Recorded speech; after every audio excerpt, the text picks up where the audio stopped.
Orgasmic enlightenment, where the sexual and spiritual come together. I'm Kim Anami, and I'm a holistic sex and relationship coach and a vaginal weightlifter. In this show, we explore all things intimate. I believe that our sexual energy is life force, creative energy, and we can use it to shape our worlds, strengthen our relationships, and self-actualize. I blend the most avant-garde information from neuroscience, ancient sexual practices like Tantra and Taoism, to renegade wellness modalities to show you how to create gourmet sex in your lives. Come one, come all. My Vagina Healed That. Last week, I hosted a live online event called My Vagina Healed That, which featured me and 3 of our favorite well-fucked all-stars sharing on how their sexual energy healed everything from their reproductive ailments to landing them life-changing multi-million-dollar business deals. True vagina stories. Each day featured a different topic and all-star, and started with me talking about these concepts and then leading a guided visualization about them, and then had the all-stars share their stories and take questions from our listeners.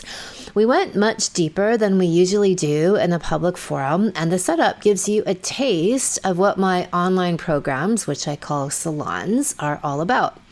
Katie was our all-star guest for the topic Alchemizing Sexual Trauma into Creativity and Cervical Orgasms. She shares how she took small incremental steps to overcome her history of abuse and being able to be intimate with herself, leading to ecstatic orgasms, falling madly in love with herself and her vagina, all of which translated into the healing of her crippling endometriosis and painful periods. Because your sexual energy is your life force energy and the most potent healer that you literally have at your fingertips. The event starts with a short intro from me and then a 20-minute guided visualization on connecting the heart, cervix, and orgasmic enlightenment.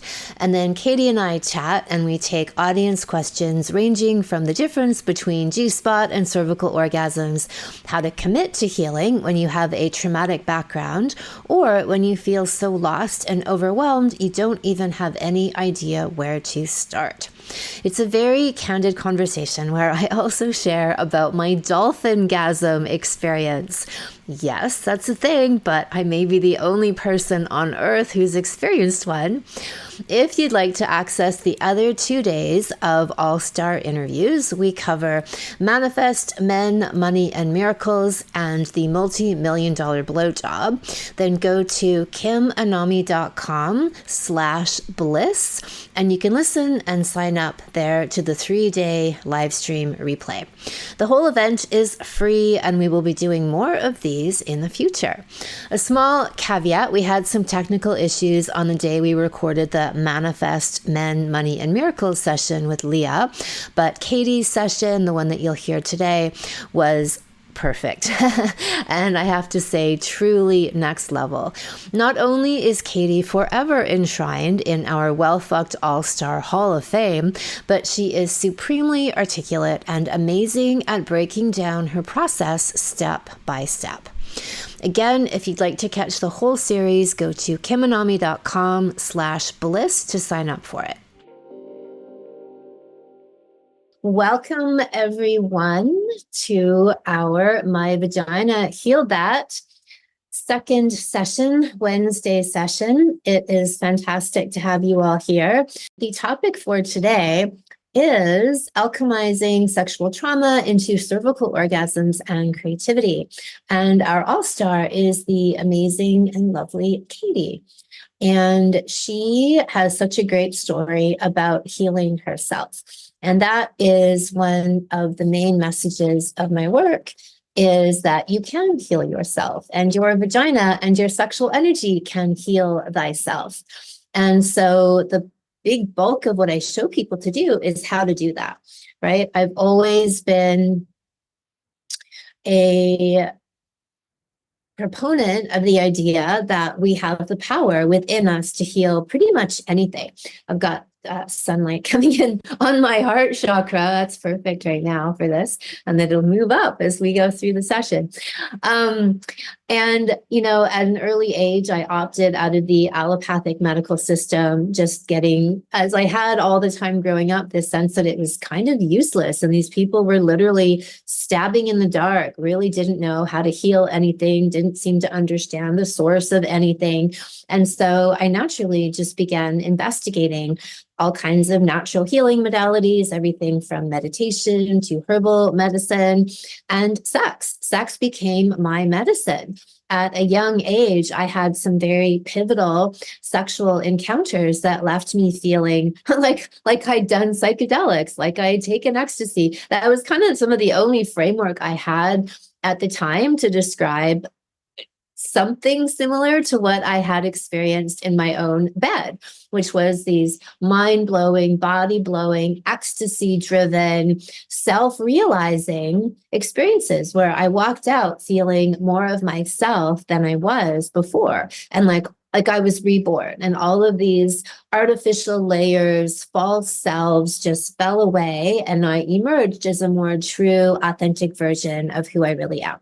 So that's what really laid the foundation for me and my journey of sexual, healing and activation, and then later studying Tantra and Taoism and seeing that, okay, there were cultures 5,000 years ago who truly, literally used sex as medicine. In ancient Taoist times, when they were studying and creating their systems in Chinese medicine with herbal healing, acupuncture, acupressure, they also would prescribe sex. So you would go to your Chinese doctor, they would do their pulse diagnosis or tongue analysis, and they'd be like, okay, you are deficient in kidney energy, you need these herbs, we're going to do these acupuncture points, and go home and have sex in reverse cowgirl position 3 times a day for the next 30 days, because when you are tilted on that angle, all the sexual energy is going to go straight up into your kidneys. Brilliant. Okay. So basically, I am the best doctor in the world because I prescribe the most powerful remedies in the world, which are all around sexual healing. So over the decades of doing this work and thousands, tens of thousands of people that I've worked with personally and in my salons, we now have this massive library of stories of people who have healed. Everything from, as Katie will share, really crippling endometriosis and heavy periods, cysts and growths, even bigger diagnoses that I hesitate to say too clearly, but I'm not making a claim so much as saying that we've seen it happen. People having radical weight loss, depression, clinical diagnoses of all sorts, and certainly very easily difficult periods, PMS, menopausal issues. And yeah, I mean, all of that gets healed, can be healed through consciously using and directing your sexual energy. So the thing is, and we started talking about this yesterday in the creativity session, is that most people, when they have sex, they do it in a much more unconscious way, where they dump all of their sexual energy out of them, instead of taking that energy and redirecting it back inside so that we can use it as what it's meant to be, our life force, our rejuvenation, our healing, our activating power. So that's the name of the game, right? And so, yes, you can teach about having better sex and more pleasure and give people some techniques. But ultimately, what I want to do is activate your own inner knowing, your own inner GPS, i.e. your vagina, which we'll talk about tomorrow, so that it leads you in the directions you need to go. Rather than reading a step-by-step manual of, anything, your intuition, your inner knowing and insight is activated to such a high degree that your decisions become impeccable. They become a reflection of your deepest truth and knowing and essence of who you really are, because your sexual energy is the essence of who you really are. And when you're tapped into that, you start to make decisions that are much more in alignment with that truth. You do that in terms of the partner you're with, whether you're with the right partner or you need to perhaps exit a relationship and find a more aligned partnership, or you can revive and redirect the one that you have. Your financial choices, your career choices, people end up making decisions that bring them more into alignment with their, what's that light thing coming from? No. So no, with their true visions and dharma in the world, the gifts you were meant to give, that becomes clearer to you how you're meant to go through life and share those gifts in the world. You as a sexual being, you awaken and begin to feel pleasure and realize the Anami guarantee, which is all women, all orgasms. Like all people can have the kinds of experiences I speak about, not just some special select few who are, random or lucky or whatever, just born that way. Like, no. Everyone's born with the same 100% able to get their potential.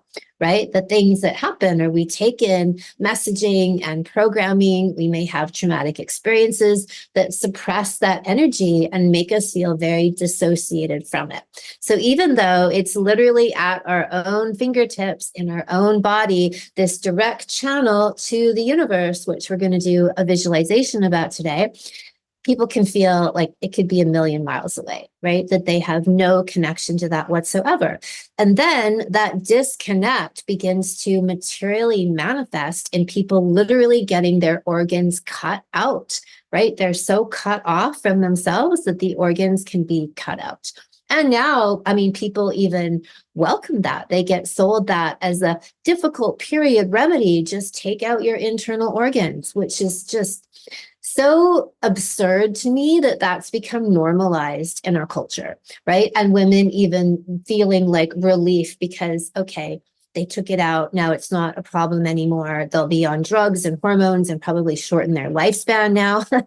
But whatever, my periods are now not existing anymore. Yeah, trust me, there's way fucking better solutions, actual solutions, because that's not a solution. That's like a cop out and being incredibly shitty at your job.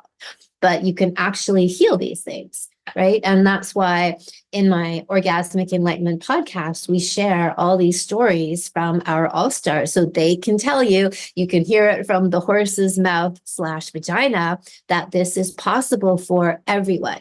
And Katie, who you'll hear from shortly, is such a wonderful example of that because she truly was, even in the face of the Anami guarantee and me promising people it's possible for everyone, she was like, I think I'm just one of those women who can't. And you'll hear that not only did she and how. So, okay, so what I'd like to do today is start out with a cue chant and then a guided visualization on alchemizing your trauma, connecting your heart and your cervix. So I talked yesterday about my sequence of meditate, masturbate, create, which is an amazing way to, what I was saying earlier, instead of dumping sexual energy out of you, is bring it back inside of you. And a very short synopsis of that process is step 1, you meditate. And we're going to do a huge chant here together for about 3 minutes. That can be your meditation for the sequence. Masturbate, you self-pleasure is step 2. So any form of stimulation, nipples, breast, clitoris, internal vagina, anything is great. And breathing all the way through. Your breath is the big carrier of sexual energy. So as you're breathing deeply throughout your body, you're moving that sexual energy and recirculating it rather than ejecting it out of you at the point of orgasm. And then you can either go all the way to orgasm or stop, because if you're breathing that energy through your body, you're harvesting that energy, and that's what we want to do. So whether you have an orgasm or not, like for our purposes, it doesn't really matter. It matters ultimately, and that yes, I want all women to have these experiences. But when you're trying to collect this energy, whether you go over the edge or not, it doesn't matter. Get as high and close as you'd like, and then pause, or you can finish off. So then step 3 is create. Now go do something. So whether you go do some kind of stereotypical creative outlet like writing, painting, drawing, you can garden, you can clean your house, you can plan home renovations, you can play with your children, anything. You can go to the gym. It's just that you go and do something and you're aware that you are now infusing your creative energy, your procreative sexual energy into this project. And the project could be you, could be anything. And that's it. That's meditate, masturbate, create. So we're going to kick off with a 3-minute Hue chant today. So what I'd like you to do is find a comfortable seated position. I ask, it's better if you don't lie down. It's better if you actually just stay seated. And you'll close your eyes and place your attention at your third eye, the place between your eyebrow, about 1 inch inside your forehead. And as we're chanting, we're going to play a Hue song, which is a recording of several thousand people chanting Hue all at once. And then at the end of those 3 minutes, you can keep your eyes closed and I will go into the guided visualization. So the Hue sounds like this. You inhale, and then on the exhale, in a long drawn out breath, you sing Hue. Hue.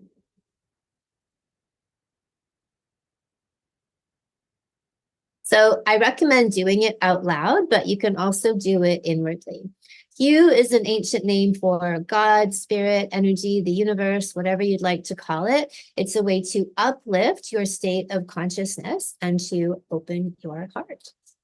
All right, so we can go ahead, close your eyes. The Hue song is about to start to play, and I will guide you through the rest of this process. And we'll start to chant Hue.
Now, keeping your eyes closed, keep your general focus at your third eye and just watch it like a television screen and move your attention as I guide you to.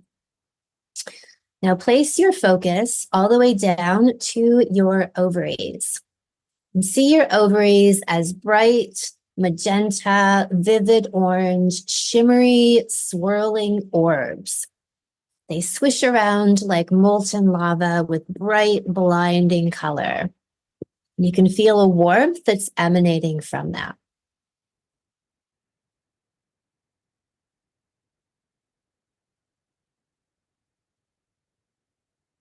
You feel this energy and you see it swirling around and you see it start to rise and spread throughout your entire body.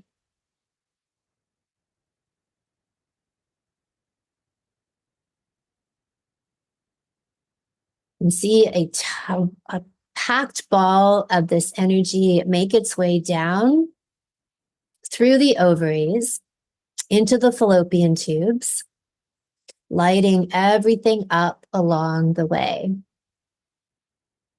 clearing out any dark corners, crevices, any dust, all getting lit up and alchemized into this fiery, warm, beautiful, radiant energy.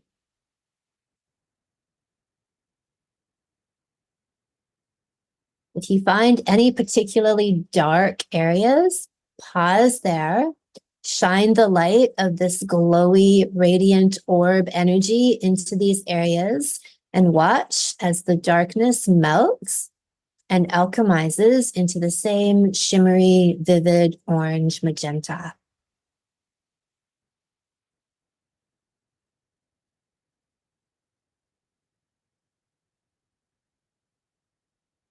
Flow this energy into your uterus, coating it and filling it with this beautiful orangey pink light. And I'll give you a few moments to do that. Going through your fallopian tubes, your uterus, highlighting all of the dark corners and folds where something might be hiding away.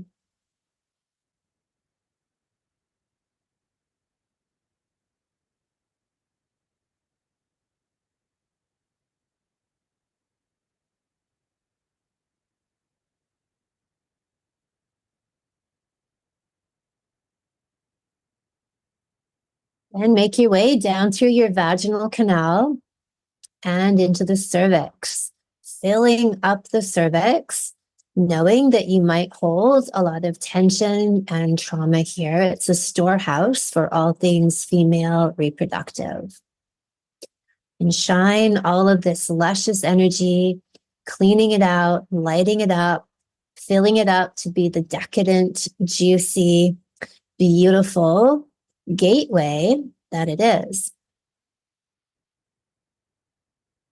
If you feel any kind of resistance, take a really deep breath in, spreading all of this vibrant, orangey glow, pink energy throughout your body, and just have a feeling of surrendering and opening in your cervix.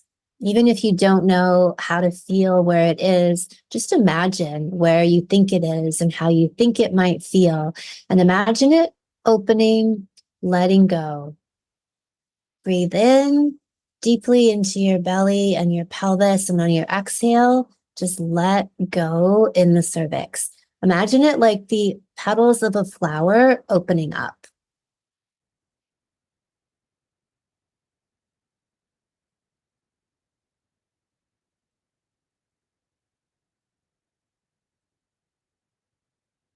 Another deep breath in and exhale and open and relax.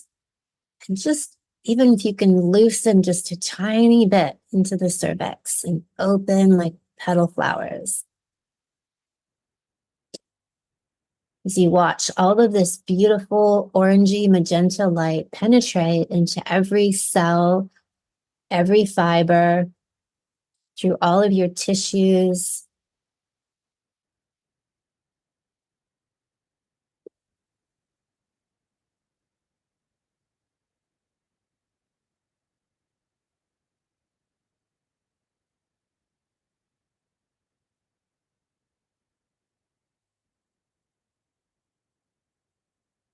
all the little neurotransmitters and movers and hormones and messengers ebb into your labia and your perineum, all getting activated and fired up where maybe they've been sleepy and dormant. And all of this light and love that you're spreading all around is firing them up into action, moving, helping you to move this beautiful radiant energy throughout all of your cells and awakening them, coating these areas and saturating them with this golden, orange, magenta light and shimmery sparkles. Again, if you find any corners, crevices, cracks, dark shadows, shine extra light and exhale into these areas and focus on opening and letting go.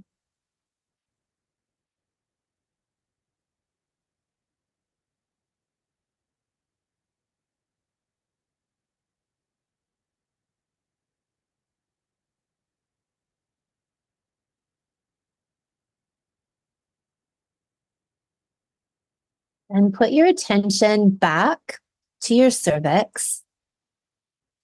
And I want you to envision a channel going all the way from your cervix to your heart.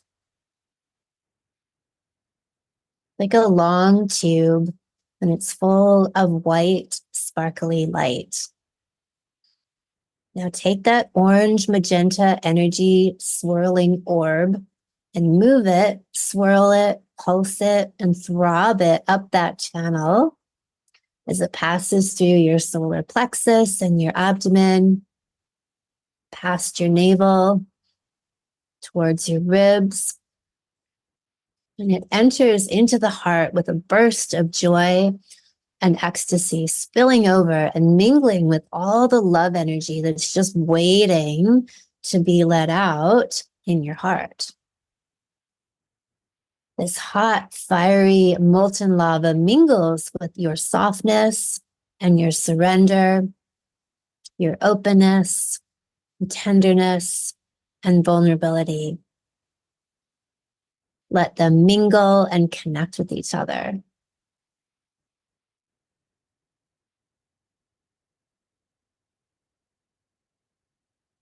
The heart energy has a vibrant green color to it, and they're dancing and playing with each other and mixing as though they are yin-yang perpetual symbols, making love to each other.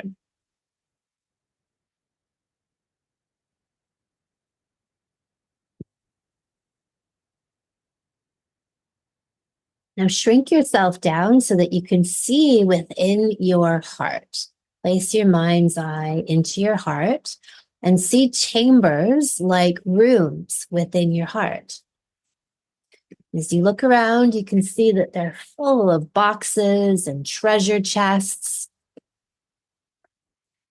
See them opening one by one and let this orange magenta light shine into them, into all of their darkest corners, like a breeze blowing in and stirring up ancient dust and transforming it into this sparkly light energy.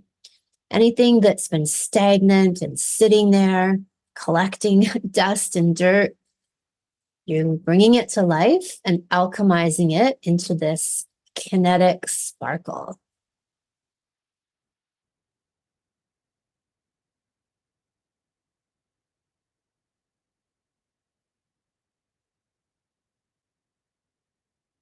Watch as this energy moves throughout your entire chest, spreading out this golden, orange, magenta glow, filling up your breasts, mainlining into every little nerve fiber, meridian, chamber, and piece of lymph, filling them all up and swirling around and wringing them out.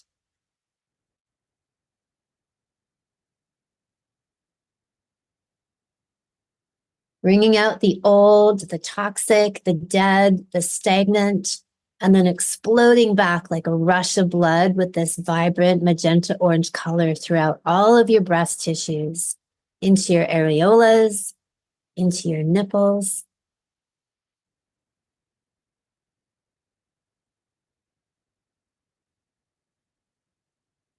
Feel how your entire chest is full of love and vibrancy, protruding out into the world, standing more erect as you lead with this energy in your life, this beautiful fusion of your sexual energy, your heart energy, and your breasts become the carriers and the beacons of this mix of energy that guides you.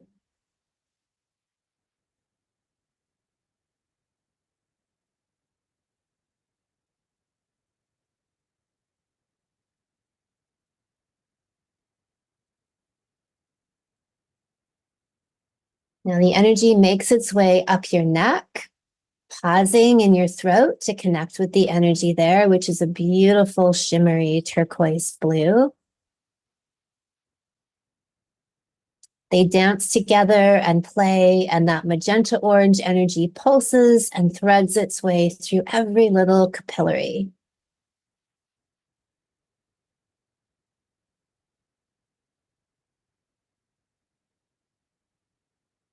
It moves up your neck and fills your face with a rush of blood as though you were blushing.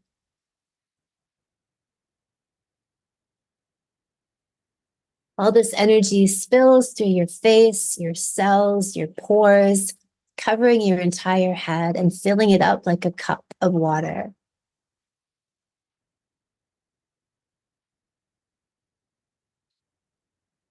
This liquid molten energy is rising, rising, rising all the way to the top of your head.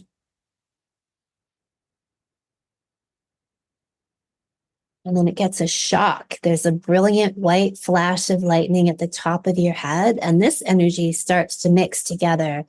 A sparkling, radiant white light coming down from the sky in this column, and then your beautiful orange, golden, molten lava swirling and mixing together in a spiral.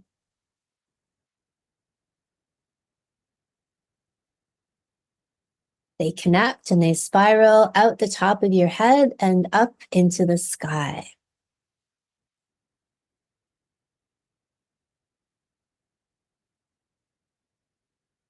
Keep your attention at the top of your head with this swirl cone of energy going up the cylinder, up into the sky. At the same time, you can place your attention at your third eye and see this mingling of energy.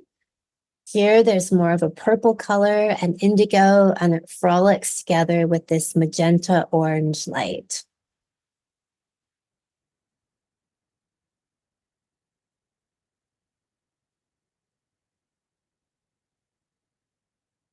You feel a sense of calm and clarity and confidence growing within you as all of these parts of yourself are fused together to act in harmony. Culminating at your third eye that gives you the vision, the direction. You see everything so clearly and vividly with such a deep perception.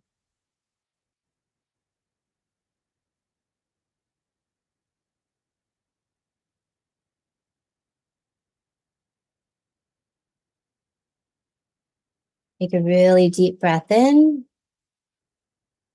Allow all of this magenta orange glow to spread throughout your entire body,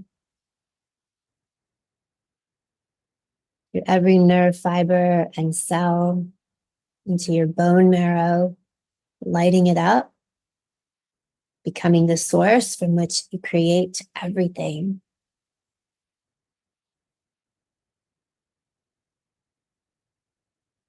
And you let this energy know that whenever there is blockage or stagnancy, it's free to go and to move to those places and to alchemize them.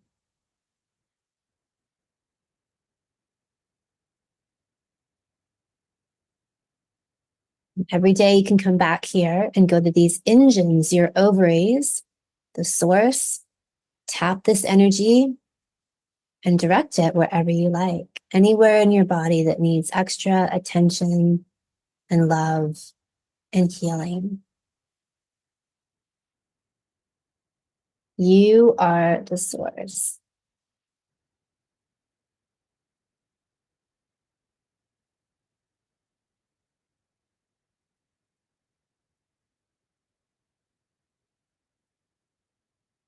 Right, take another deep breath in and start to hear noises within your environment. Bring your attention back into the space, into the present moment.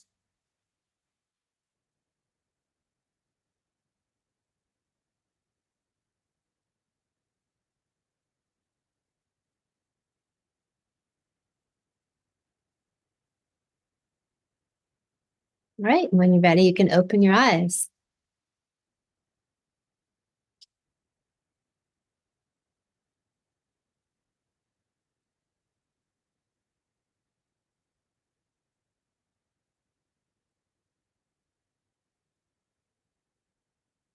Hey. Oh. All right, well, let's bring Katie out.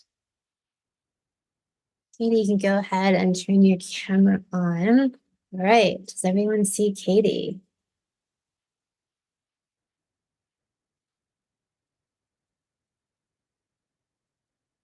I'm going to assume that they do.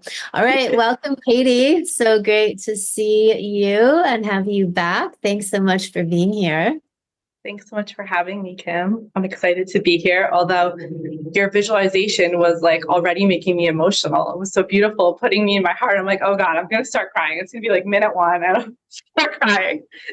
So I've got a tissue. I'm prepared. I have props. We're all about that here, all about the liquids being released in whatever form they decide to come out. Yes, yes. All right. So let's give a synopsis of your story. I don't know if everyone's listened to your interview or not, but it's always like good to hear another retelling of it anyway. And because you had such a, what I mentioned earlier, that you were also had been in a place of like, I'm just one of those women. Like, yeah, Kim says this, I'm a guarantee, and I hear these other people do it, but, can I do it? And you had a lot of like extra factors that were a challenge for you to move through. And so much of what's inspiring about your story is how you really did take baby steps and were very disciplined and committed. So take it away, Katie. Yeah, so I feel like it's still surreal, even just to have you call me an all-star. Like when I think back to it, like on paper, I was kind of like the least likely person to become an all-star, just because I was such a mess. And when I was like feeling emotional during your visualization, I was just flashing back to this moment, like 2 years ago, right before I signed up for VKF, and I was sitting in the bathtub, and I had a lot of, in my past, if you haven't listened to the podcast, I have a lot of childhood sexual trauma. And for me, it really manifested in touch. So I'm one of those women that Kim would talk about that could not touch her own vagina. I didn't even look at my own vagina. I don't know what I thought was going on down there, but I wouldn't even look at it. And so this particular day, I was trying. I kind of would get these like little bouts where I'd be like, okay, maybe let me try something. So I was sitting in the bathtub and I was trying to touch myself for like the millionth time. And I just started sobbing, like full on ugly, snotty crying because it wasn't working. I would feel hot.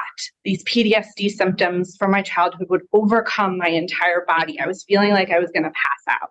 And to say that I felt like broken was like a bit of an understatement. It was more like I was just kind of like resigned. I was like, well, this is my destiny. This is just who I am. I'm never going to be a person who can touch herself. Those ideas of like the greater pleasures that are possible for some, like they're not going to be possible for me. And that's what I was feeling like in that moment, sobbing. And yet at the same time, there was like this little light inside of me that was like not going out. And I was like, okay, maybe there has to be something, right? Like this little bit of hope. And at that point, Kim was already in my orbit. And so one of the ideas that you talk about that I love so much, Kim, you'll describe like sexual trauma or our emotional blockages. It's just this stuck energy that's stored inside of us. And that beneath it is this like shimmering pure essence. And all you have to do is clear all that stuff out. And that felt so empowering and to me. And it felt like it was like the little thing that I grabbed onto kind of in that moment. And I was like, all right, like I'm going to sign up for BKF. I'm going to give this situation a try here. And so, okay, so I have these PTSD symptoms. This is like strike one against me becoming an all-star. I can't even touch myself. I want to have a cervical orgasm. I can't even touch myself. How am I going from there to there? I don't know. Then clitoral orgasms I could have only with a vibrator, like a sad, like numbing out, like lame orgasm. That's all that was possible for me. My vagina was completely numb. I was living this disassociated life where everything was just happening up in my head. I was not inhabiting my body at all, which is just, frankly, just a terrible way to live, especially now being on the other side of it. And I had really crippling endometriosis. Like it was the kind where I'd be in so much pain. Like my husband would come home, I'd be on the couch wrapped in a blanket like a little burrito with like heating pads stapled to my body. And like I'd be in so much pain and the blood would be so intense it would get scary sometimes for me. And you know, I would try to heal that too, right? Like it was a push and pull. It was like on one hand, well, this is also my destiny. You know, I'm just always going to have difficult periods. They're just going to suck, right? That's my fate as a woman or whatever. But then like, you know, I would try things. When I used to go to gynecologists, like a long time ago, before I quit that bad habit, they would, yeah, bad habit. Like they would quit like, that addiction and I'm in recovery now. Yes. 10 years in recovery, 10 years sober from gynecologists. So, but when I would go, they'd be like, oh, just go on the pill.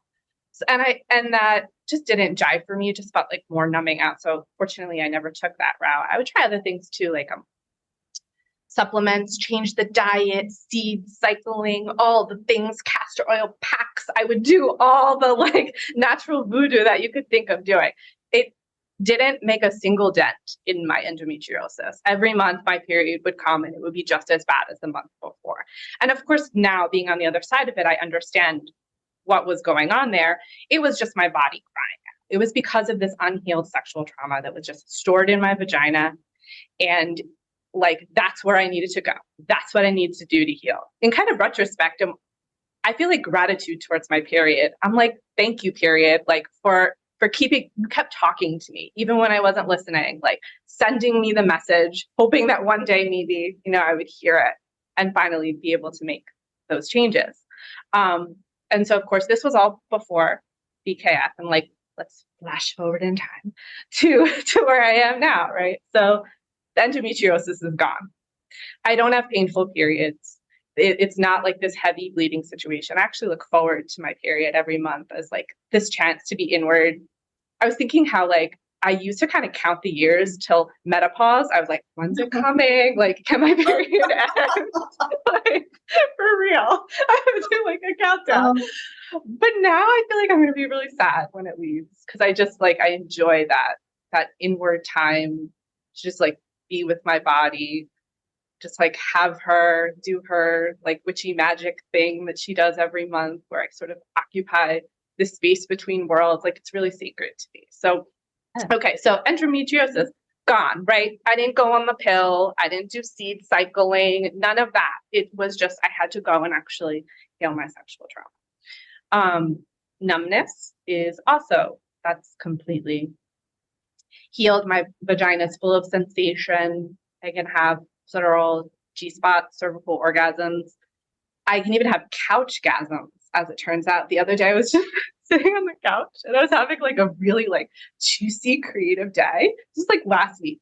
And all of a sudden I feel my vagina like pulsing and I'm like, what's going on? It was like a mini orgasm, like happened. So couch-gasms also can happen. Right. So let's see what else. I'm not living this disassociated life anymore. I'm actually grounded, connected into my body. As a result of all of that, my life has transformed so much. So just to name a few things, since this is just a little summary here.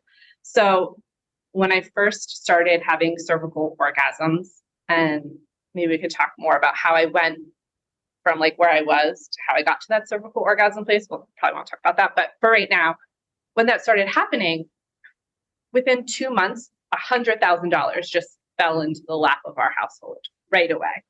And since that, like we didn't do anything different to like bring that money in. It's just like Kim talks about when you heal your second chakra, which is our money, our sexuality, our creativity. When you heal out all those blocks, the money just like starts flowing in. So that happened within like 2 months.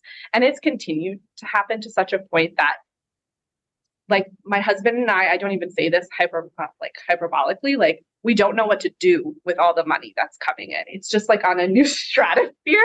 We keep having to like sit down and be like, what do we do with it? And we don't know. We just stare at each other like we don't even know because it's just so wild to have this happen. I'm a writer, so my creativity fully shifted when, of course, right, when I started to clear all this stuff out too. My own channel just cleared out so that more could just flow in through me. I feel like I'm writing from a more authentic and genuine place. Also, with that creativity, I've gotten really cool business opportunities. I'm like part of this cool movie project. And I literally did nothing to get this project. Like, I didn't send in a resume. I didn't hustle. Like, it just came in and it was there. And it was all because of, this vagina healing journey that I went on. So just thinking about from that like bathtub moment until now, that moment when I felt so broken and I fully thought, as Kim was saying, like in the intro, yeah, okay, everyone else is good, but it's not going to be me. I'm not going to be the one who can have all those orgasms and stuff. It's like the Anami guarantee. It's not just like a cute saying. Like this is a real thing. Like life, sometimes I feel like there's that saying that like the universe never gives you more than you can handle. I don't agree with that. I think sometimes the universe gives you more than you can handle, but it doesn't give you more than you can heal. Like you can heal anything at any age, at any time, no matter what it is, even when you feel broken. And like that's the most important thing I feel like that I have to say is kind of that if I can, literally anyone can. So beautiful, Katie. It's like I always have such appreciation when you speak because your story is amazing and you're also so articulate in the way you tell it. You convey it so beautifully. Thank you. So amazing. Even I get blown away and I know the story quite well, but hearing it again. What would you say then? Let's talk a bit about your process, because I think this is really important for people to hear, like in terms of you taking these teeny steps, because somebody who can be quite in their trauma, if they've never really done any deeper work, or sometimes people do work, but it's not that effective. Like they might do talking therapy and they think, well, I've done a couple of years of talking therapy, but then when they go to bed, their body is still locked up. Right? Or they're still having these reproductive symptoms and they don't make the association. And we certainly know that the allopathic profession would never make the association that there's some relationship between somebody's past trauma, things they haven't healed, and what's manifesting in their body. So sometimes people often can get very stuck and paralyzed. So you were kind of in that state, but you very like bit by bit worked your way out of it. So I'd love to have you share that. Yeah, absolutely. I took like baby steps. Like it wasn't even baby steps. It was like ant steps from where I was to kind of to get here. And so like the first thing I want to speak to even before I go into the process is like you have to go to the site of the wound. If we were injured anyplace else, we would treat the injury directly. So just talking about the sexual trauma doesn't do it. You need to go actually to the site of the wound and provide and create healing there. And that's so much of what working with the jade egg does. It gives you this experience of slowly building a relationship with your body that's based on trust and penetration when and where you say so. And if you have had sexual trauma, that is the number one thing that you need to start doing. So for my process, like I said, I was taking ant steps. Basically what I had to do, because my trauma was so intense, I would start by setting a really strong container for myself. So I knew that I could last for about a minute at a time. So I would literally set a timer for 1 minute, and I would work up the courage to insert the jade egg for that 1 minute. And I would lie there and breathe and feel like I was going to die and be flooded with fear, flooded with anxiety. But I would make it through the minute. And then I would pull the egg out and I would see that I didn't die, that I had done it. And that would give me some new evidence or a new foundation for me to stand upon. So I would set the container. I would set a really strong, I set the timer for the whole experience. I made notes because I really want to make sure that I hit on all the important things. Okay. The other thing that I would really do, I would establish my zones of comfort. So if you sign up for VKF, Kim gives you other things to do besides just the jade egg. She gives you these beautiful exercises for your breasts. And that was something I was really comfortable with. So I could spend a lot of time on my breasts. And so that was a zone of comfort for me. And then I would commit to doing one thing outside of my comfort zone every day. So that would be just one thing, right? So the 1 minute the insertion for 1 minute. Okay, great. I did that. The next day, I'm going to expand it. I'm going to go for 1.5 minutes, and then I'm going to go for 2, and then I'm going to go for 3. And by the time I worked up to 5, a lot of the intensity and fear had already started to just drain out of my body, because I saw nothing scary was going to happen to me. No one was going to hurt me. I was totally fine. I was totally safe. I was starting to build up that trust with myself.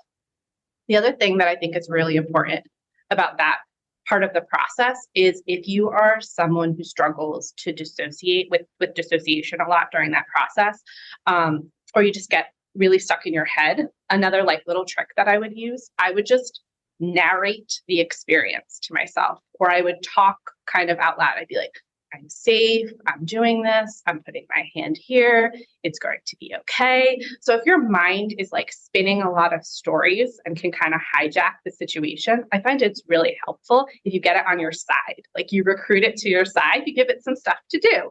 And so it just starts talking to you. You can use it to self-soothe, to calm yourself. And speaking of self-soothing, that's the other thing was really, really important for me when I'm setting this container, is to make sure I have really strong aftercare. So if I just released a lot of emotions or I had a lot of feelings, I can't just jump into my day, right? I need to do something to calm myself down.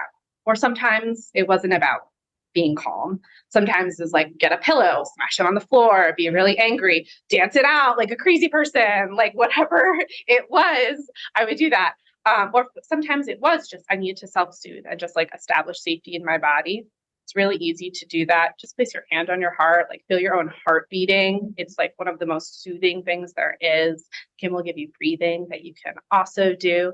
So I found that was really, that's kind of the process, the technical details of the process that I use to kind of move through this slow building.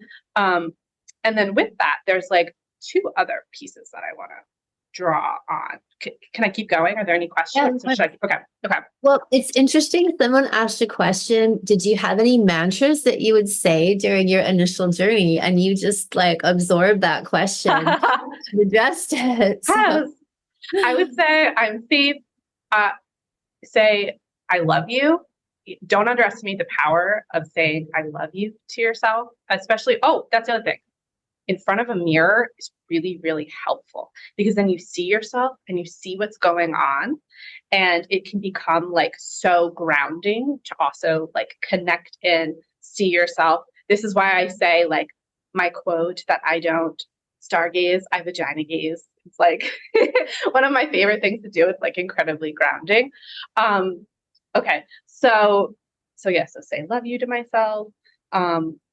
Even if you can't say I love you to myself, you could say I'm willing to love you. I'm willing to do this. Sometimes just the words I'm willing, if you can't say anything else, makes a really big difference and a really big dent in the whole situation. Okay, so the second part of it, so that's kind of like the process. And the second piece is the mindset. Okay. Oh, how do you face that much fear? How do you dig deep and keep going? You just have to do it. You just have to show up for yourself every day with relentless devotion. And you just have to trust that if you keep showing up for yourself, that your body will show up for you. And it will. Like, it will rush in with healing miracles that you can't even believe. Like, your body wants to support you. If you just show up a teeny bit, your body will like come in the rest of the way.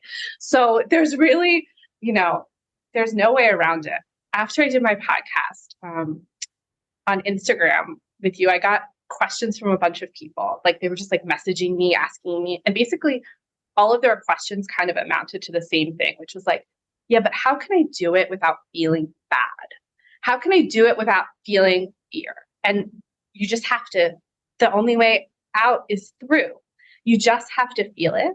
You have to let all of the stuff, this is the healing process. The healing process is feeling it. You can't skip it. The tears, the pain, the fear, it all just has to come out of you. So you should expect weeping. Weeping is a great sign because it means something's moving out of you. And so even if you're feeling difficult emotions, yes, you're feeling them. You're moving towards something. Like, if you want to have the deeper orgasms, like, you have to be able to hold yourself in the depths of your pain if you want to have the capacity for it, to be prepared to have the heights of pleasure. Like, they go together. The deeper vaginal orgasms live inside of you deeply. So you have to go deep inside of yourself. There's no shortcut. You just have to do it. And some days it won't seem like you're ever going to get anywhere, but you will if you stick with it and go all in. You have to go all in with yourself. You can't like hold back or like kind of do it, you have to go all the way in. Oh, that's the other thing. People, I think we all have this feeling, right? If we feel our emotions, there's no bottom. We're just like all gonna die. Like, no, the emotions always end. They pass. Like, isn't there some study that says like in a minute and a half or 3 minutes, emotions pass? If you sit with them, like, it's a really short period of time, actually, that we even experience the intensity of the emotions. And if you sit through it, if you stay and like hold yourself through these experiences, the strength that you are going to build within yourself, the amount of empowerment you're going to feel, the trust that you build between you and your body is like worth everything. And I mean, listen, I love the cervical orgasms, but that goes with me into my life, like the ability to hold yourself through anything, like, comes with me everywhere. Okay. And then the final piece that I want to say about it, and because I'm a Capricorn, so I just have to break things up into like threes. So the other question that people wanted to know how long it took. Okay. So I want to talk about this. Like, it will take whatever it is for you. Your journey will be different. All our journeys are unique. It will take longer than you want. It will take less time than you fear. That's a saying that my husband likes to say. I love I that. like I that. just had a reaction to that. I was like, oh, that's so nice. Right? Like, yeah. It's not going to be instant. You are going to pass through stages. For me, the stages like went like terror, weeping. From weeping, my vagina started to awaken. From that awakening, that's what leads to the orgasms, but I couldn't skip a step. I had to go kind of through that progression. Like, the other thing is like people get really hung up, like, before I tell you how long it actually took me, people get really hung up on the idea of like, oh, I've gone backwards. Like, oh no, I was going forward, I've gone backwards, all stressed. Okay. So the first thing is we're in the realm of the body. The body doesn't move in a linear direction. Like it just doesn't. It has its own wisdom and its own dance and its own spiraling rhythm. That's just the nature and the beauty of the body. The other thing is I was thinking about this. I love astrology. So like everyone's obsessed with Mercury retrogrades. So a retrograde, if you don't even know anything about astrology, it doesn't matter. It's when a planet goes backwards in relation to Earth, except the planet doesn't actually move backwards. It's just our perspective that looks like it's moving backwards. It's still actually moving forward. So you can really apply that to your own journey here. You feel like you're going backwards, like that's still part of the forwards journey. You're not off the journey. It's part of the journey. So, okay. So within that, some things were really quick for me. Like my vagina was like gushing, lubricating, wet really fast during the course of the salon. Instant. I was able to have clitoral orgasms without a vibrator, which was a really big deal for me. Also, really quickly, about halfway through the salon. Then my period cleared up, I would say started to show signs that it was going to clear within 2 or 3 months after the salon. Our period can take a second to kick in there. And it was almost like, are we sure this is good? Is it good? Is it good? Like just checking before she was like, okay, we can just be chill now. We can be a chill period. Then at the close, by the salon closes, within 2 months, I had my first T-spot orgasm.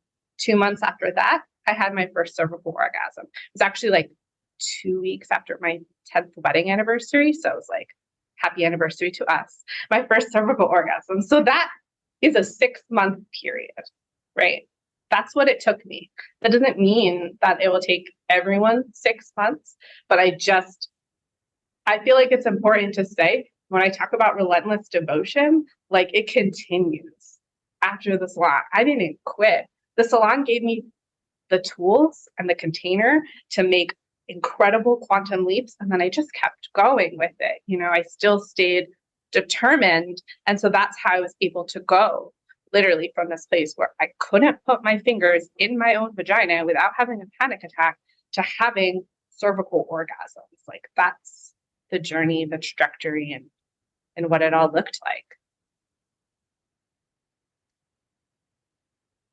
Still blown away when I hear you articulate everything the way that you do. And I so appreciate you breaking that down. And it's handy that you had those questions from people to be able to, pinpoint some of the things that people think about when they hear this and they get hopeful, but still scared, and to help walk them through step by step what this can look like. Yeah. So that's, it's so amazing. And, you mentioned the gazing, vagina gazing. You say you don't stargaze, you vagina gaze. So speak to that love affair that developed with you and your vagina. But you also had this great statement about and we use it because to reference and inspire other people, because you talked about sometimes when we tell people, self-pleasuring is part of the work, right? Even if you have a partner, but the idea of getting to know yourself and being able to give yourself pleasure. And sometimes people can have a real resistance to it. And you got to a place where you talked about actually being hot for yourself, the way you would be hot for a lover, you were hot for yourself. So you're vagina gazing and then this feeling turned on by love to hear more about. Yeah, running home to rip off my clothes to use myself. What? That's real. Being oh my God, I look so good today. What's up with this? So, what are you wearing? Yeah, exactly. Giving myself cheesy pickup lines, come here often. In the grocery store, whatever. Okay. So vagina gazing, uh, instead of stargazing. This is like my favorite thing. I did this. I was vagina gazing today. It's one of the most grounding things. So I just love to sit there, connect in with myself, feel her energy, feel the communion between us. It brings me back to myself. Oh gosh, just like instantly. And whereas it was this place I didn't look at and this place of fear, now it's this place of incredible, just like peace. And I know that she has my back and I have her back. It's this beautiful, harmonious relationship. And so that's why I say that I sit around and vagina gaze. And I really do just sit in front of a mirror and stare at my vagina and feel good and tell her I love her and feel her love me back. Like, if you want unconditional love, like, connecting with your own vagina, like, no matter what's happened, your vagina loves you and wants the best for you and wants you to heal and help her come into her highest health. Okay, so then the self-pleasuring thing, like, I didn't really get self-pleasuring. Like, I just had a vibrator, and I talked about this in the podcast. Like, I was really mad when Kim said put the vibrator down. I was like, no, it was not take my progress. I was like, you don't take my vibrator. But of course, I've come to realize that the whole vibrator thing is like, that's not pleasure. There's no bliss on offer with a vibrator. There's like this quick, numbed out, thing. Like, yeah, it's an explosion of energy, but it just like feels so gross on the other side of it. I wasn't really, you know, honoring myself, like listening to my yeses and my nos and what was going on with my body. It became another way where I was just overwriting her. Like, if she wasn't in the mood, I don't care. Here's this like vibrator. She'll just make her comment 2 seconds, right? So now when I quit my vibrator, now I have to go into this self-pleasuring where it's just me, and it's myself, and it's my head. And for a while, like, I was just a crappy boyfriend to myself, is like how I would describe it. I was just like, where's the orgasm? Why is this taking so long? Like, this is ridiculous. Like, just like really treating myself really terrible. And like, so that was the first part, recognizing, maybe I need to treat myself with like more tenderness, more loving, more attention, more care. And so that was the first part. And then it was just kind of like a switch that turned on in me. And I remember when I was in BKF, a lot of women were talking about this too, like in our like breakout calls. They struggled with this too. They're just like, well, I don't know, like, what am I doing? What's happening? And that's like a normal part of the process, I think, where we come to this place and you don't really know what you're doing because you're changing things. Like, you're moving from one way of doing it and you're not quite in the other way yet. So you're just kind of like in between.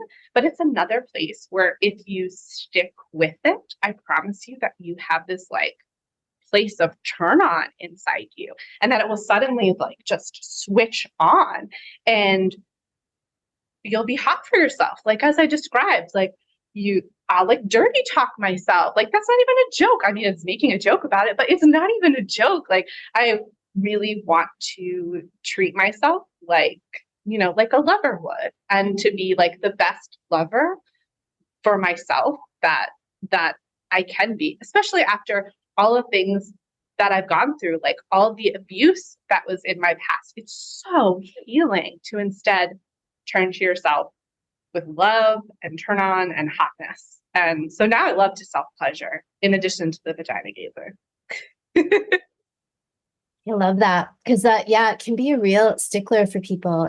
And like, I think you even had that, like, initially where it was okay for your husband to touch you, but you couldn't touch you. Is that right? Or like there was... No one could touch me at first. I was okay with the cock, but the trauma for me, like, all gravitated towards the hand. And I think that's just because I was young at the time, so I didn't really understand. So it just like became about hands.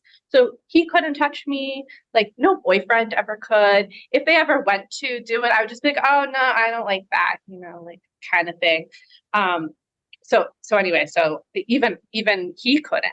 Now he can, though, now I'm at a more comfortable place with that. Yeah.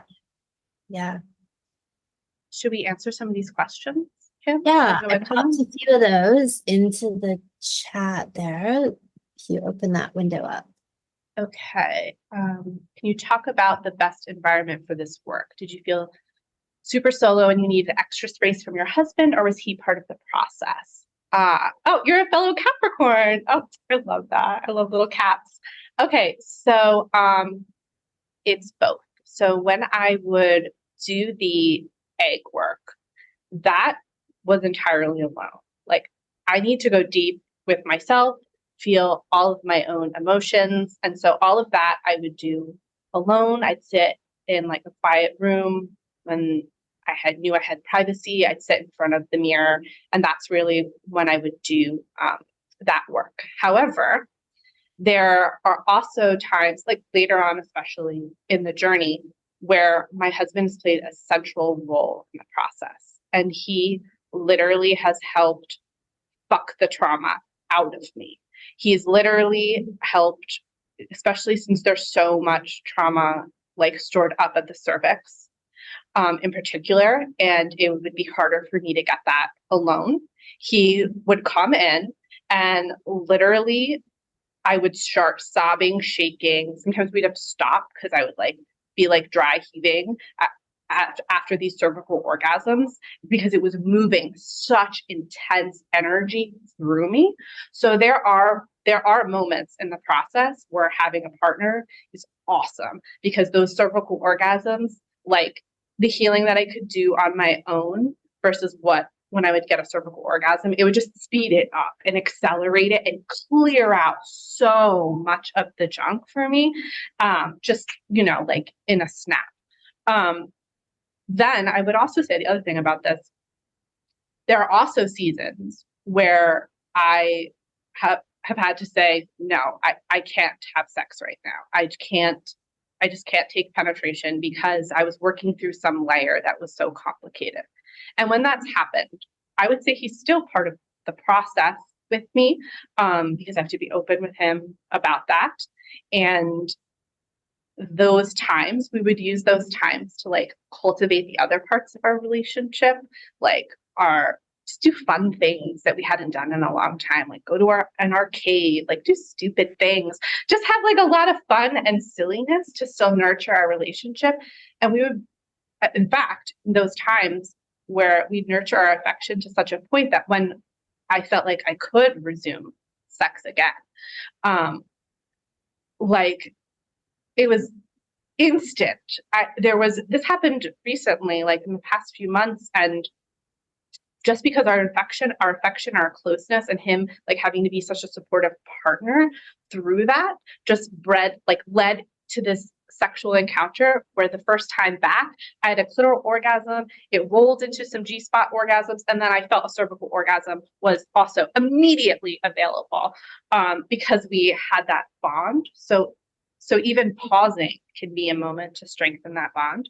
That's something you have to learn to navigate for yourself. It's like, and then within relationship, like learning to listen to yourself, honor your yeses and like your nos. That's so important, honoring your yeses and your nos, especially if you're coming from any trauma background. So yeah, I feel like I kind of answered that.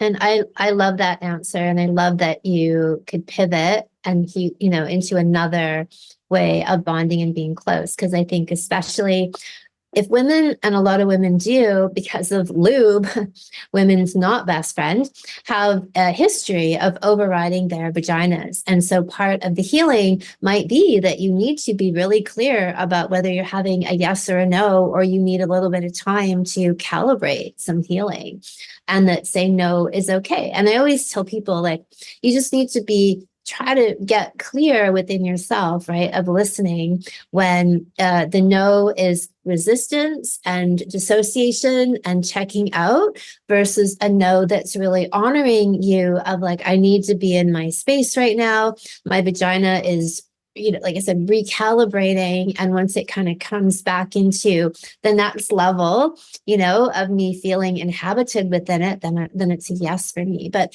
in that process of, because for anyone who doesn't know, in my work, I don't allow, well, I discourage the use of lubricant, right, for vaginal penetration, because I believe that women, lubrication means the vagina is ready to be penetrated. And if it's not wet, it's not ready. Simple, period, end of story. There is no argument there. If you're pregnant, if you're postpartum, if you're menopausal, I do not give a shit. None of that stuff is a valid excuse for overriding your body. And I know it's become normalized, but it's not normal. If you're not wet, you've missed something. You've missed something emotionally, energetically, physically, you're not turned on. Emotionally, you're held back, or there's unresolved issues. Like, your vagina doesn't lie. It doesn't lie.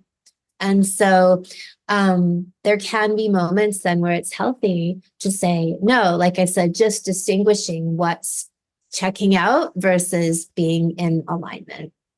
Yeah, and that goes right to this other question. What if your vagina seems to say no whenever you want to enter the egg? And so you answered that perfectly. There are those moments where you should honor it, and then you have to push yourself outside of your comfort zone. You do. So you have to really listen into yourself. And that's part of the process, is learning to listen and say, well, which no is this no? I think that's so important. And then that will help you make the decision from there. Yeah. And also, have you, I would also say, like, have you warmed up enough? Have you given yourself enough stimulation? So then you'll be ready to do that. That can be another factor too. If you're feeling like nervous or scared or traumatized, you might have to spend a longer time kind of like warming up, like starting to warm up. Oh, you got like a little freaked out. Okay, let me go back to just breathing. Let me just go back to nicely rubbing myself, and then let me try and accelerate, and then see if it's a yes or a no kind of from there. Can you explain a G-spot orgasm? I think the difference maybe between clitoral, G-spot, cervical, you can go, I can jump, but you go ahead and share your experience. Yeah, so a clitoral orgasm is much more like a quick pop. And sometimes afterwards, you might feel like you're tired, or your clitoris can be too sensitive and you're not really interested in having anyone touch you there. It could be just like kind of not very pleasurable sometimes for some people. The G-spot orgasm, Kim can explain where the G-spot is better, but it's inside the vagina. And my experience with them is often they come with a lot of emotions for me. It's a very emotional spot. And the orgasm is very intense, but it's not like a quick pop. And it tends to more have like this kind of like rolling effect. It will often, for me, as I was kind of describing, roll into other orgasms. And then the cervical orgasm is the queen. She's the queen of it. You can feel when it's starting to happen, it takes a lot more time to reach the cervical orgasm. You can kind of feel it when your vagina starts to open up to that, like flowers open to that next layer, and then the cervix, like the cervical orgasm, becomes available from there. And that is that orgasm. It's like you're cracked open and put back together again at the same time. Like, it affects your entire body. Everything is vibrating. You vibrate for days, and you feel it all over, but you also do feel that it's happening. Like there's a locus happening higher up in your vagina, and it's the most powerful, the most intense. Oh, that one also, I have a lot of weeping, but it's a lot of weeping for me. Sometimes I laugh hysterically. I have had some laughing. The first time I ever did, I just went, was that real? And then I just laid there and I couldn't speak because I was just so overcome that it even happened. But all the other ones I've ever had have been full of crying. I don't know. Will I ever stop crying from them, Kim? Have you? I cried for years. Like, I feel like I cried for, I don't know, like 50, like how many? Hang on, let me do the math. Like 30 years nearly. Okay. So I have a few more years of crying to go. There you go. But like where it's this cathartic release, deep, like it's like, this is why I say cervical orgasms are a woman's biggest personal growth tool, because it's like this quantum shortcut to go in, reset your nervous system on the highest possible level, because your cervix is connected to the vagus nerve. And I mentioned this yesterday, all the talk about nervous system reset and polyvagal theory, the vagus nerve. None of these people ever talk about orgasm. Not fucking once have I ever seen it. And they're missing the biggest tool you've got, which is your cervical orgasms. So yeah, that crying is a sense of like picking up all of the unresolved trauma experiences embedded within your system, excavating it and throwing it out of you. And that comes out through these deep body guttural tears. And that's normal. Was it you? Like, people would be like, but I'm crying. Well, I'm like, yay, that's amazing. That's fantastic. Excellent news. You're making fantastic progress. Keep going. That was the first question I ever asked you in the salon. I was like, is it okay? I'm hysterically crying. And you were like, this is amazing. And then everyone who was in VCAF was like, we're all sobbing too. We all were like, yay! Like, it's real though. It's real. And it's like borderline that cry, like, and this is what happened for me, is that like at a certain point of releasing so much of this stuff, and I would even say lifetimes of stuff, not even just this lifetime. This is like going down deep into your whole cellular imprint, genetic miasms, and release ancestral stuff, releasing it. And then you like flip this corner into that happy cry. Like, when you cry, when your heart is so open, you're so moved by something, and it's like this like open eye, open heart type cry. It shifted into that for me, where I cried enough of that stuff out. And then look, if there might be time still, if I've got a buildup of things and I'm not sort of, releasing enough, or there's just been a rough time, right? Like a patch of really stressful one after another things, then I'll have another guttural, deep crying type cervical orgasm. Or let's say there was like a rift between you and your partner, right? And you mended that rift, and then the cervical orgasm is a way to discharge some of that energy. So they can still happen, but they were the predominant. Like, I would always, just let me be clear, like I would always feel amazing afterward. Like as soon as it's like you have a good cry and you have that big involuntary sigh, like and you just, everything's been let go, and then you feel fantastic. You're like happy and flowing and relaxed and like more reset than you could imagine, so that you always get that payoff. But in the middle of it, it can be gut-wrenching, guttural, deep, centuries old tears coming out. And maybe it's not always that intense for everybody. It could be less than that. I think if you're really, really going for it, which I like to, I'm into endurance sex, of having marathon sections. I want to get in and go deep, and get all the gold that I can and bring that out. So I'm all about it, because I know what's on the other side of it, right? Is this deliverance and transcendence. So, but yeah, there's a point where it just got into this really light, ethereal, open-hearted, to the point now where I can have a cervical orgasm just through having my lover touch my elbow, or hearing his voice, or even thinking about something, some level of connection. And the way you talked about the couchgasm thing, like now I've had like all these different kind of energy orgasm equivalents, like I had a meatgasm. I ate steak for the first time in 30 years. And I had a meatgasm. I was swimming with wild dolphins, and I had a dolphin-gasm.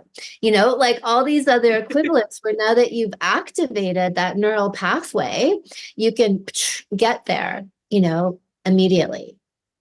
I really want to have a dolphin-gasm. That sounds amazing. That was one of the best. I think. Yeah. Amazing. I mean, I was so, because this dolphin, like there's this area in Mexico where you can go and swim with them wild. A lot of the times when you I've marketed that experience. It's more packaged, and this like female one came and danced with me. Like you go under the water and swim around with them. And she was looking at me and I was looking at her, trying to keep up with her. And she's like going slow, obviously, to be able to do that with me. And then I came up to the surface and there it was. I just oh my God, that's so beautiful. That's such a beautiful experience. Oh, this is a good one. Could you go a little deeper into different no's? I'm not always clear here and realize after I've gone too far. So your wetness and your openness is a really clear physical indicator. If your body is wet and you're still having like some resistance coming up, that's probably a good moment to like kind of go forward if you're getting that signal from your body. But I would also say you're learning this is literally the first time that you've asked your body, your vagina, like, is this a yes or is this a no? You're not going to get it right the first time. Like your vagina might just be like a little whisper and you're learning how to hear her and how to talk back and how to have this like open dialogue between each other. So there's going to be like just some trial and error.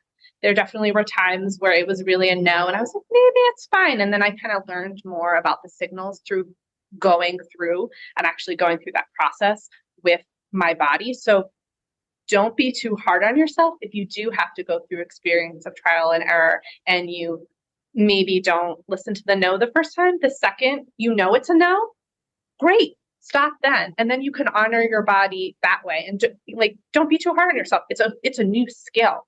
And it will take a little bit of time, I think, to kind of develop that. Yeah, great answer. So there was a few questions in the chat about people who've had surgery. Someone said they had surgery on their cervix. Can they still have those orgasms? We mentioned the ovaries as the engines. What if they are currently afflicted? Someone said they removed their internal organs. Would VKF still work for them? So look, obviously in my work, I'm all about keeping these things and maintaining these energies and healing.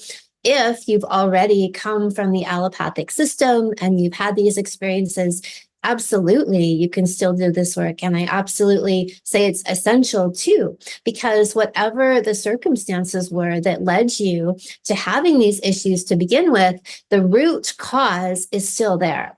Right? Like you can remove an organ. And in my view, if people don't then address whatever led to that, the problem will just pop up in another organ.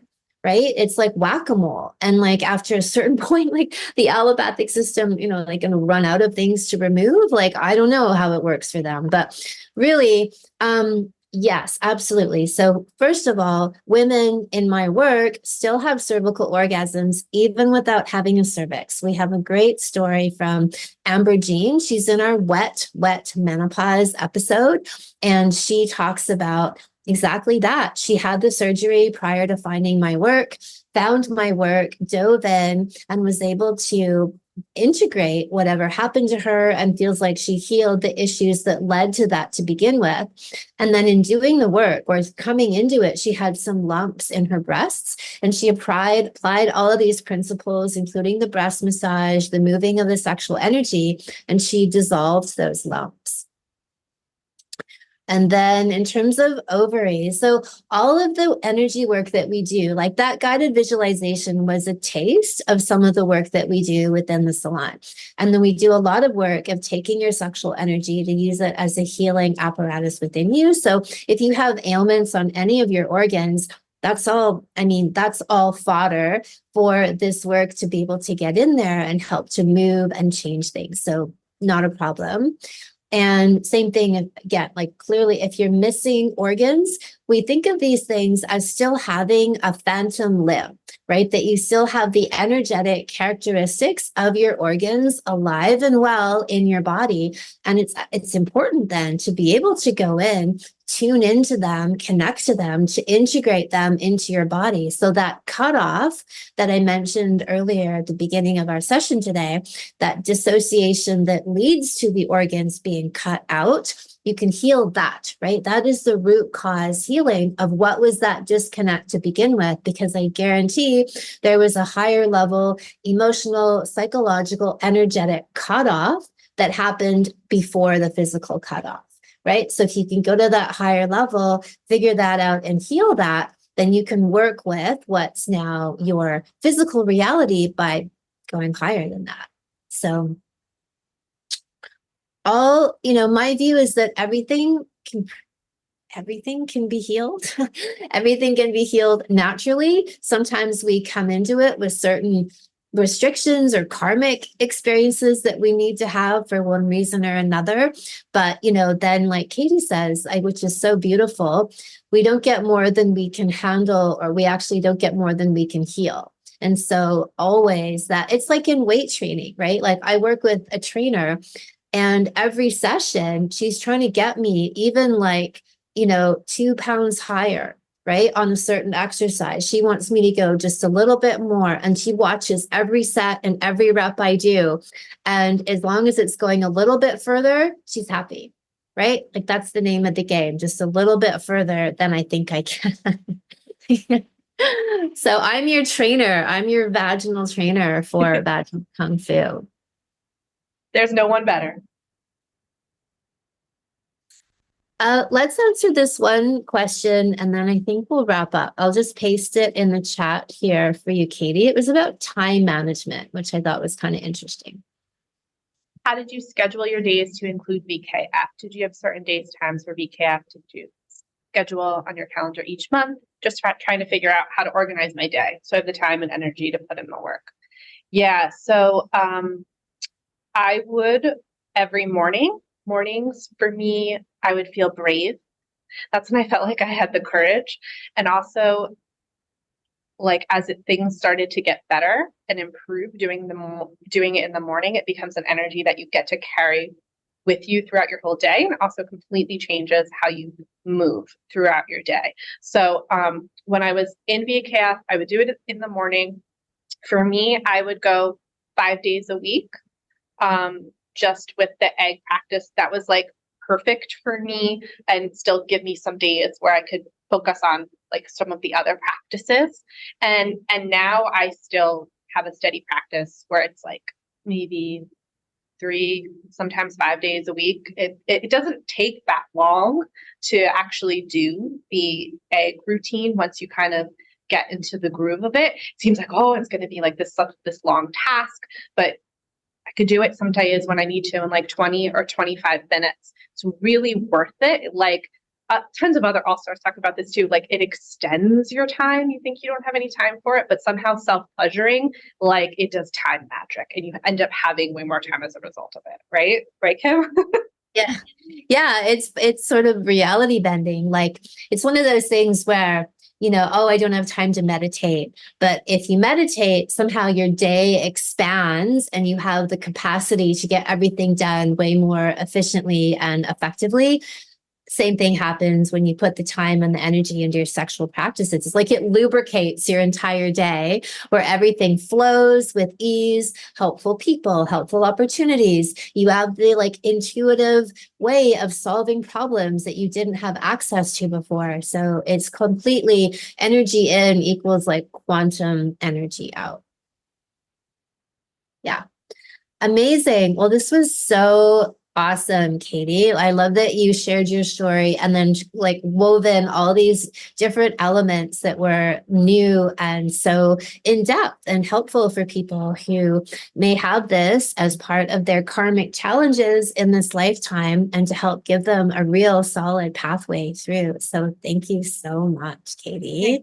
Thank you for letting me share. Thank you, everyone who is here. I hope there's even one little tidbit that can help you. It will make it worth it to me. There was tons. Okay, even better. So tomorrow we're back for our last day. It's day 3 with our well-fucked all-star Amanda, and she did an interview a few weeks ago about her vaginal compass guiding her through decisions in life.